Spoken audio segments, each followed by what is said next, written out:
పెదపూడి మండలం వేండ్ర గ్రామంలో అన్నవరం దేవస్థానం పాలక మండలి సభ్యులు మోక సూరిబాబు ఆధ్వర్యంలో అంబేద్కర్ 64వ వర్ధంతి కార్యక్రమం ఘనంగా నిర్వహించారు.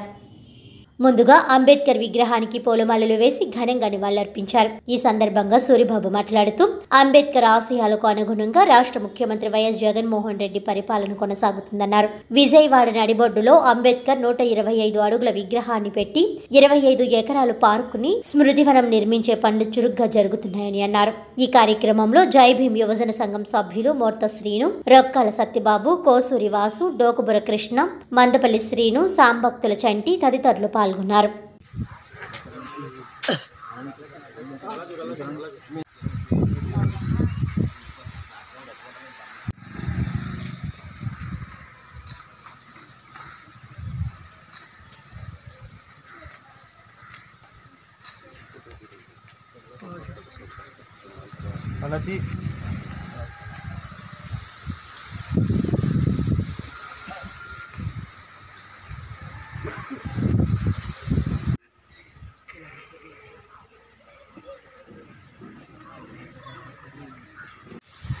డాక్టర్ బిఆర్ అంబేద్కర్ 64వ వర్ధంతి సందర్భంగా రాష్ట్ర వ్యాప్తంగా ఆయన విగ్రహాలకు పూలమాల వేసి ఘనంగా నివాళులర్పించే కార్యక్రమాన్ని వైఎస్ఆర్ కాంగ్రెస్ పార్టీ కార్యకర్తలు, నాయకులు కూడా చేయడం జరుగుతుంది.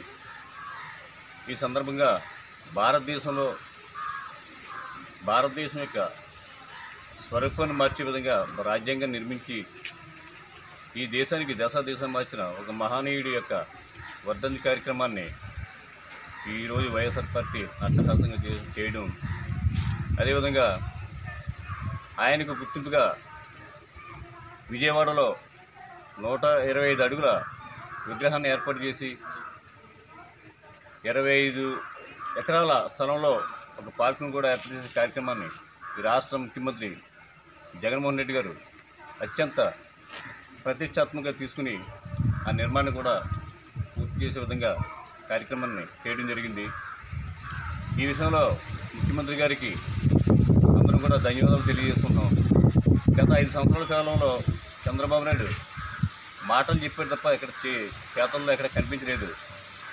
ముఖ్యమంత్రిగా మన జగన్మోహన్ రెడ్డి గారు ప్రమాణ స్వీకారం చేసిన తర్వాత వెంటనే ఈ కార్యక్రమాన్ని ఆయన భుజాన్ని వేసుకుని ఈ పార్కు నిర్మాణం చేయడం అందరూ కూడా చాలా హర్షిస్తూ ఉన్నారు. ఇలాంటి కార్యక్రమాలు చేయాలంటే అంబేద్కర్ యొక్క ఆశయాలను ముందుకు తీసుకెళ్లే విధంగా మన ముఖ్యమంత్రి నిర్ణయాలు తీసుకోవడం అందరూ కూడా ఎంతో ఆనందంగా ఉంది. అంబేద్కర్ రచించిన రాజ్యాంగం మీద ఈరోజు భారతదేశం యొక్క పరిపాలన సాగుతుంది. ఆయన ఆశయాలకు అనుగుణంగా పనిచేసే ప్రభుత్వం ఈ రాష్ట్రంలో ఉండటం మనందరికీ గర్వకారణం. మరొకసారి అంబేద్కర్ గారికి మేమంతా కూడా ఘనంగా నివాళులు అర్పిస్తూ ఈ వేండ్ర గ్రామంలో ఈ కార్యక్రమం చేయడం జరిగింది. Thank you.